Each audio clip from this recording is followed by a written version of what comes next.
Huntingburg League Stadium has seen a lot of action during the last century. The center section is all that remains of the original structure. Standing here, you can almost smell the roasted peanuts and hear the crack of the bat from days gone by. But because of a movie and the people of Huntingburg, new life has been breathed into this grand old lady. I'm Lisa Moss. Join me now as we reminisce on the summer of 1991 when the stadium became the perfect backdrop for Columbia Pictures, A League of Their Own.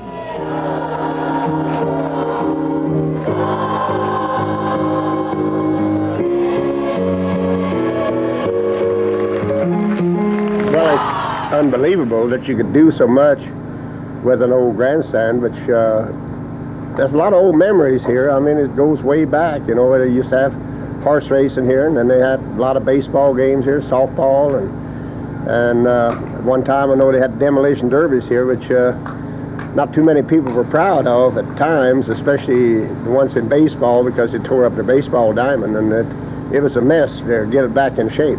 How it all began, I happened to hear that Columbia Pictures was in Southern Indiana again, looking for a stadium, and contacted the film division, the Indiana Department of Commerce, was told where to go, who to talk to. And that began the attempt to get Columbia Pictures to do their picture in Huntingburg. With the help of the community of Huntingburg and the mayor of Huntingburg, we were able to not only find a location that worked well, but create a location that fits the movie perfectly. The character that was able to be that was all around us when we built this stadium is reflected in the motion picture. If it is a successful movie, and I have read the script, I like it. I think it's going to be a good movie. If it is a very successful movie, we could see a benefit for years after this. And there are some possibilities that we're working on that will put Huntingburg on the map. You're also going to see short-term jobs as a result of people locally to be carpenters or painters or sheet metal workers or whatever. So you are going to see some employment benefits to the community. The enormous construction project on the stadium began in June. Unlike most movie sets that are torn down after filming, this one was different. It was designed to last, to remain a permanent part of Huntingburg. The monumental task fell on the shoulders of construction coordinator Harold Collins. Collins' 26 years of experience convinced Columbia Pictures he was the right man for the job. This is pretty big, but I've been pretty fortunate. I've been in this business 26 years now, and I've built some big sets, but this is really, I mean, just overall big in scale for one individual set. Not the overall project, but just this particular set's really monstrous. On a project like this, or on any project, you do an enormous amount of research into what has to be done to fit the needs of the story. And in this case, we were looking for an area of the country, basically, that had two ballparks in some close proximity, just for logistical reasons, to be able to base out of one area and have two ballparks in that area. We weren't able to find two complete ballparks that were sort of the period that we needed in close enough proximity. We had scouted Bosse Field. We loved Bosse Field. I had seen Huntingburg, which had a very small grandstand and a lovely field and these light towers and all of that. Sort of looking at the costs of moving a company, et cetera, it made sense to build this stadium or to expand what was already here. The existing stadium was extensively altered to sort of fit into the scheme of things, but that's how we came up with this whole plan of being here.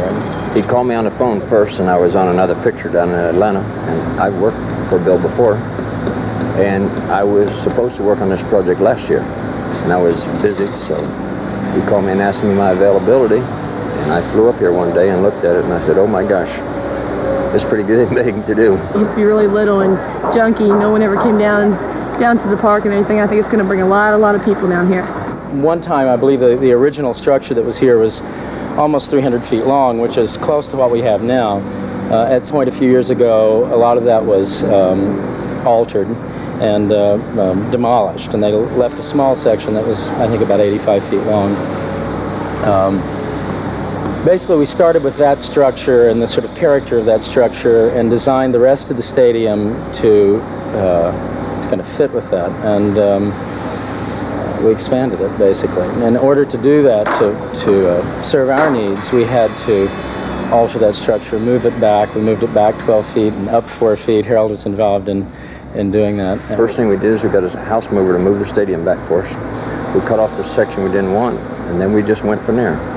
We found it was a little out of square with the ball field, so we shifted the ball field around just a little bit, and then we kind of cheated the sides around to make them work. Instead of being exactly 45 degrees, we shifted them so they'd be parallel to the baselines. Went from there. Just started building. Collins' crew consisted mostly of Huntingburg area residents. They labored from dawn till dusk under a scorching Indiana sun for more than 2 months. It's pretty hot here. I have to admit, this is, they say this in the South, but it's just as hot as the South anyhow, at least. However, there was the occasional Midwest storm. We lost like 3 or 4 hours work, and you multiply that times 16 men, you know, you're talking about 64 hours, 64 man hours, and that's a lot right now. I mean, if you just consider a 12-hour day, you're talking about losing 5 men for a whole day, which is really a whole lot. If it gets bad, then we'll work other hours to make it work. We just won't have enough. No matter what it takes, if it's 14, 16 hours a day, 7 days a week, we'll have to do it to get finished. But that's the only bad day we've had so far. That's the only time we've lost for rain was that one afternoon. So that's not really uncommon to do that. Every deadline's rough. we always have to be ready. We can never be late with our work. It's a lot of work in this movie. It's a big movie. We're not up to our schedule yet, but we're still waiting to get some of the material. We're supposed to have all the rest of the material in by Wednesday, and we'll just have to go full steam ahead.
It's definitely been a good volume for the business. It's worked well into our wood preserving division since they needed so much treated lumber for the project. When they first came in, they were looking at getting 8x8s and things like that down south in Georgia and stuff like that. But as time went on, they found they were not accessible, and we had better capabilities of getting that product for them. And we're able to get the product for them and keep them on a good time schedule. They use a lot of cedar, 8x8s, wide boards, 2x12s, 2x10s on for seats, and all of it was treated lumber, which came out of our treating plant facility here in Huntingburg. It did take a tremendous amount of our time as we committed to them in the city and the motion picture production company that we would hold down costs.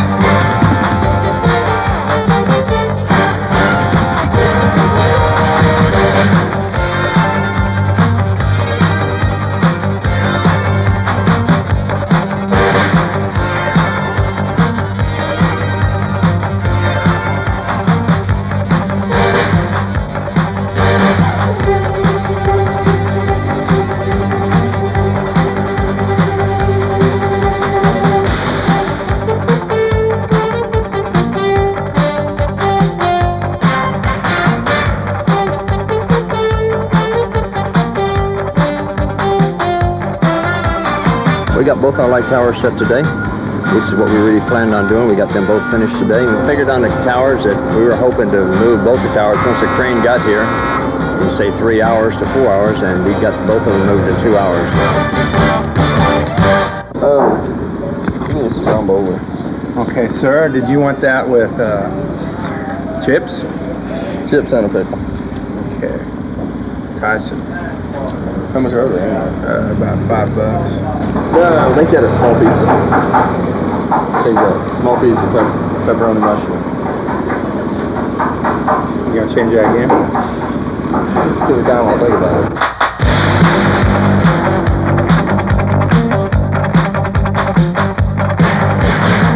The signs basically were typical of the period, advertising in the outfield.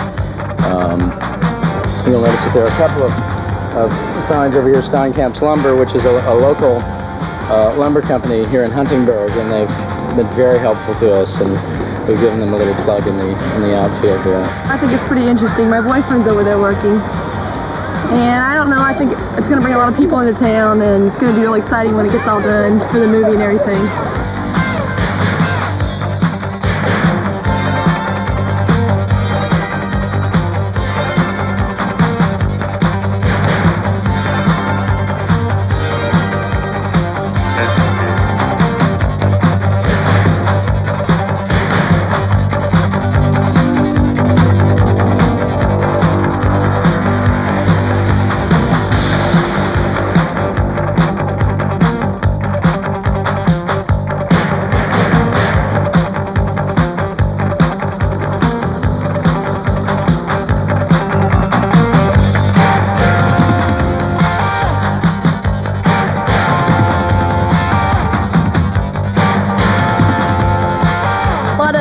Older people, grandparents, things will come and line the lawn chairs up along the fence just to sit and watch the workers put it up and paint. It's a real good piece of workmanship. These fellas really knew what they were doing.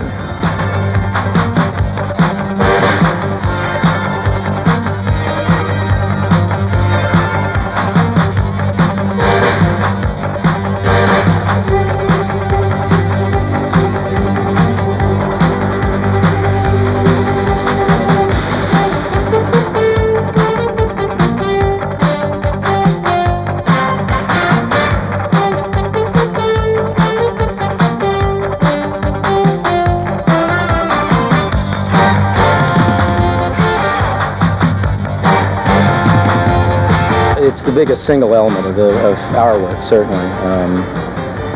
We started about 8 weeks ago, and I think that's when Harold Collins set the first pole in the ground. It's the structure is pretty simple in terms of its foundation and so on and so forth. We designed it that way. It's basically designed like a big pole barn.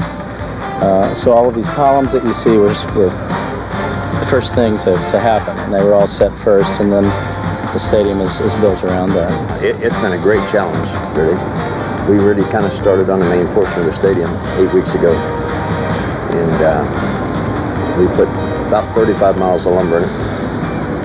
We put over 2 miles of bolts in it, and lots of hours.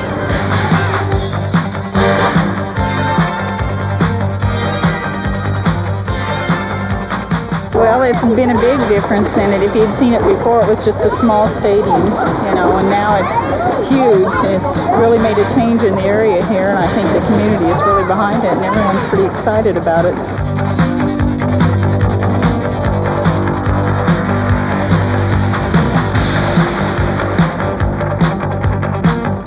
The corn on top of the building, I think,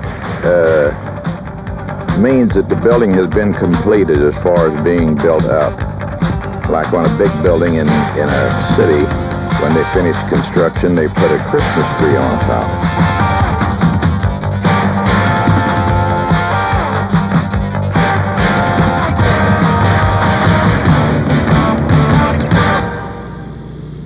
The stadium's finished, and you might be wondering why a stadium that's so new looks so old. Well, it's supposed to. A league of their own revolves around the All-American Girls Professional Baseball League, formed in the 1940s when the men were off at war.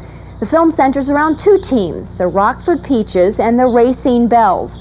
focusing on the relationship between two ball-playing sisters portrayed by actresses Gina Davis and Lori Petty. Rounding out the cast were Madonna as a teammate and Tom Hanks as a team manager. Actress-director Penny Marshall of television's Laverne and Shirley fame directed the $40 million movie. With all the stars in place, the only thing left to do was fill the stands with a few thousand extras. For a city the size of Huntingburg, that would be a good deal of the population, so there will be an opportunity for people in the outlying areas to be a part of the crowd scenes also. And just what did it take to get into the movie? Well, you have to be breathing. No. Stuart liked that one. You have to be available to come out and sit in the stands for us. And what about the work day? How long is it? What can people expect once they get out there? Okay, our basic work day is roughly 6 or 7 a.m. to 6 or 7 p.m. We basically shoot with the light. And so they basically expect to come out. The call for women is usually 6 or 6:30, and for men 7 or 7:30, and then you come out and get wardrobe, hair, and makeup. That takes 3 to 4 hours, and then you sit in the stands and watch them play ball and get moved around and follow instructions. You cheer when you're told to, and stand up and walk across camera when you're told to, or whatever. And then we break for lunch and go and do it some more until it gets dark. We plan to try out for the movies as extras. You know, they've been advertising in the paper here within the last week, you know, that you can try out for extras. So my whole family is excited about trying out for the movie and possibly being extras. And my daughters both tried out for the baseball roles in the movie, but they did not make it as part of the team. But you know, we hope to maybe be extras in the movie, so it's a pretty exciting feeling. Well, I feel like it's a chance to be in a movie because I don't know if I'm going to be able to do this again. We have a friend of my daughter's, Lisa Hand. She's from Washington, Indiana, that she had tried out for the role, and she made catcher for what is the Racine team, and she's been very close and filling us in on a lot of what's kind of going on behind the scenes, you know, and stuff. She stays with our family and shares a lot of it with us, and we're very excited for her about it. You know, we're just excited for her as she is about being in the movie. So she is telling us a lot of some of the things as what, you know, she's going through as far as the filming and what it's like meeting Tom Hanks and Madonna and you know, being very close with them through the filming, and especially Penny Marshall. I think Lisa was, you know, very impressed with Penny Marshall. Maybe I'll get to meet Tom Hanks. Since we live here in Huntingburg, we thought that it would be fun if we just come out and kind of got the family involved in it. And it's nice to meet a lot of new people, too, from different states. We think that's real exciting. Have you actually been out there when they've been? Yes. Our daughter has a picture. Tom Hanks was holding her the other night, and we got a picture with her. So that's pretty exciting for us. She says they're a lot like the everyday people in some ways, that, you know, they cut up and have a good time with them, and then they have a very serious side about them, too, that, you know, they respect their privacy, and they want you to respect their privacy also. As you all know, my name is Christy Hart, and we're welcome to a league of their own. Or our own. No, it is their own. Sometimes I say our own, sometimes I say their own. We thank you all very much for coming today. We know you all had to get up real early to come here, and we're happy about that. Now, I want to go over a couple of things with you, and I'm sure some of you have heard this before, but a couple of things with you. There are basic rules and regulations on any movie set that we always abide by. And one is that we're not going to allow cameras or photographs or autographs to be asked, okay? That's for a lot of reasons. You know, people who we don't know coming in taking a lot of photographs. Also because we really want our actors and actresses to feel as comfortable as they can in a working atmosphere. Okay?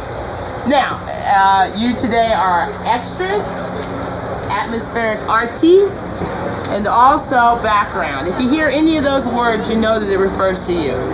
Okay? And since we have, I want to emphasize that since we have so many people here today, it's really easy. We'll be saying, group of people come this way, group of people go this way. Very easy to feel lost in the crowd. If you feel that way, you're having trouble or any problems with anything, you should come to me and talk to me about it. This is one of our ball players on our South Bend team. And we're pulling up the sides, we're sort of faking the rolls because she's wearing a hat. Curling the front and just making the back curly and full, which was sort of a look of the 40s. We do what we can with what we have to work with because some of the hair is too short.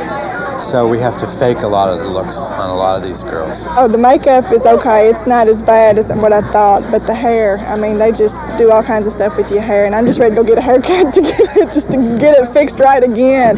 It's bad. Pretty cool. You had to get all your hair cut off. What do you think about that? Well, I didn't like it that much, but it'll grow back. Have you got a chance to see any of the stars or anything like that? Yeah, whenever I came here last time, I bumped into Gina Davis. What was that like?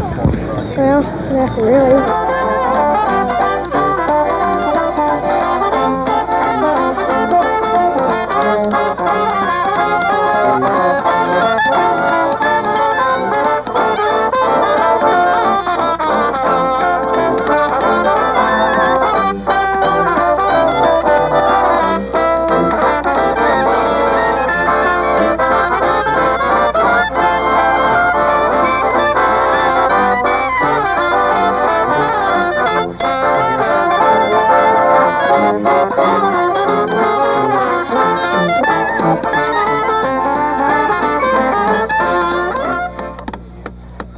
The extras were put in the talented hands of the costumers, the hairstylists, and the makeup artists to capture the feel of the 1940s. Some lucky actors even got a chance to hear firsthand what it was like to play ball back then. Shirley Jameson was a fast little outfielder on our team, and she was short. And one night the fog rolled in off the lake, and all we could see of her was from the knees down. They finally called the game. They had to call the games there two or three times. Yeah, I know they did. But how she could see the ball, I don't know, until they did call it. For us, it was a dream come true. I mean, we were doing what we really enjoyed, playing baseball. And at our age, to be away from home and seeing the country and meeting all kinds of people, it was just fantastic. Because of the war years, Wrigley thought, you know, they wouldn't be able to have Major League Baseball in his park, and he wanted something in the park to take its place. And someone suggested, what about women? And he said, well, if they were going to have them, they wanted the best ones in all the United States and Canada that he could find. And he had his scouts out looking for them. I think everybody came out for a joke, but they soon changed their mind. We weren't allowed to wear slacks, and that fit in right in with the era. You know, we didn't gripe about it or anything. The uniforms are a real good replica of them. They were, in Kenosha, they were pastel green with a dark green trim. What was your first impression when you heard that they were doing a movie about? Well, we were excited, but we didn't get overexcited because, well, you know, the movie industry. I mean, you know. We do now. Yeah, okay. She was in the movie when she was young. Yeah, I played in one baseball movie. Well, I was 11, 12. And they made out in Southern California a movie called Slide Nellie Slide. It was a murder mystery with Rita Hayworth and Big Boy Williams. We would do all the sliding and everything for the stars. That's why I say they can fake everything. And I remember this one girl slid into home plate, I bet 20 times. She was raw when she got done. And then they finally got the shot they wanted, and they brought out a mattress and laid it on the ground, and Rita Hayworth posed. But the movie didn't do too good. I think we kept breaking. They had big reflectors out on the field, and we kept throwing baseballs to them. They wanted me to come back, but I chose to stay home. My marriage was the more important of the two. I got pregnant, and the baby was born in December of '48, and I quit about July of '48. As I said, the manager was having a cat fit. And then I didn't play in '49. And then I made a big comeback in 1950, and I decided, no. Go out with a bang. Long after Dottie and Lex ended their baseball careers, women's professional baseball became just another page in history. That is, until director Penny Marshall decided to bring the story to life on the big screen. We were really thrilled. She was in Cooperstown when we were there, and she just seemed to be one of us, you know. And I know she was excited about making this movie, and we feel if she had that much interest that she would do a good movie. And Huntingburg folks felt good about the movie too. There's an opportunity to have state tournaments here, whether it be school, our Little League, our JCs have state tournaments. There are all kind of tournaments as far as baseball and softball go. And of course concerts.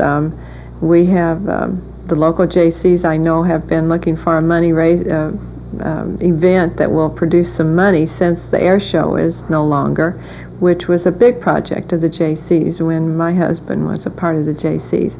So maybe they could have a spring event, a big, get a big name in and make this an annual thing. There are all kind of possibilities for the use of the grandstand. We can get the sectional, regional, semi-state down here to Huntingburg, other than keeping it in Jasper. Jasper's got a nice field over there and ball diamond and everything, but I think Huntingburg deserves a sectional, regional, semi-state. The community's been promoting the new Huntingburg, so I think that this is kind of an added feature for it, that we've had a lot of outside interest, coming in to see what's going on here, and hopefully it'll promote a lot of our activities and programs that we have through the year here, festivals and such. Festivals like the Herbs Fest celebration, held in October of 1991. This popular event featured a parade that proceeded through downtown Huntingburg all the way to the stadium.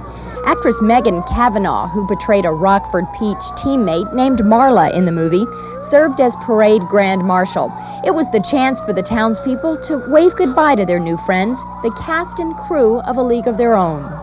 On behalf of Columbia Pictures and everybody involved, cast and crew and staff, I want to thank you for allowing us to come into your home, disrupt your lives, shut down your streets, take your children out of school, and have fun for a summer.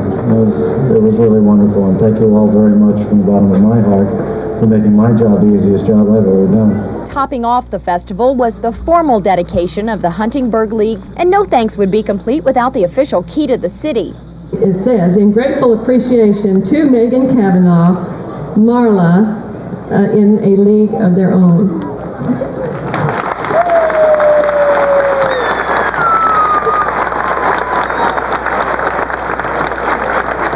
When I found out that they were building this stadium for us, I couldn't believe it, for one.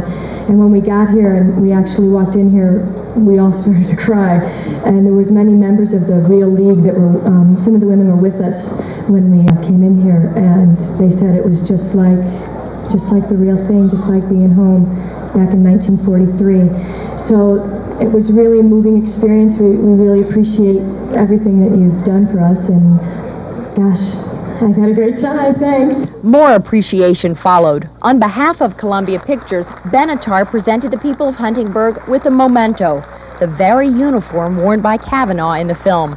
It was the perfect ending to an extraordinary summer. Well, it's a good feeling. I mean, you can always sit back and think about the movie, and it's just great. I think that something like this could come to a community like Huntingburg, which I'm very proud of. I never did any construction like this before. I never dealt with a movie company before, so it's pretty interesting work.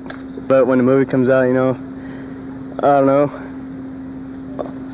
take pride in it, I guess, since I did take part in kind of the building of it and stuff. There's only one Huntingburg in the world, there's only one.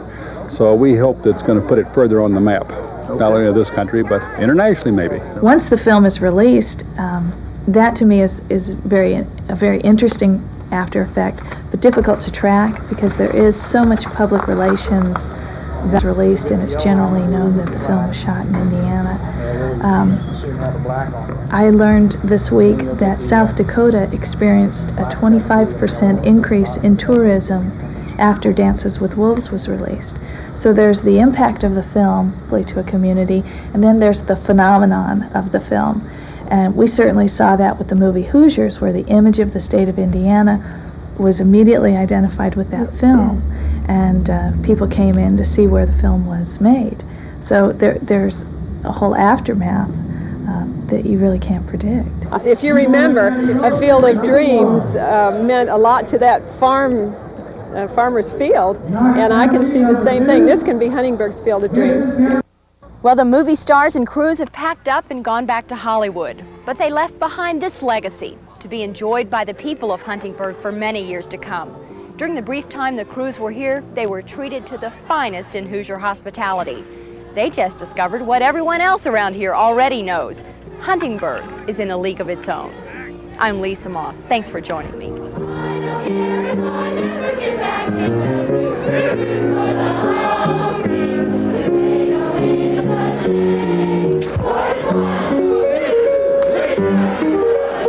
Thank you.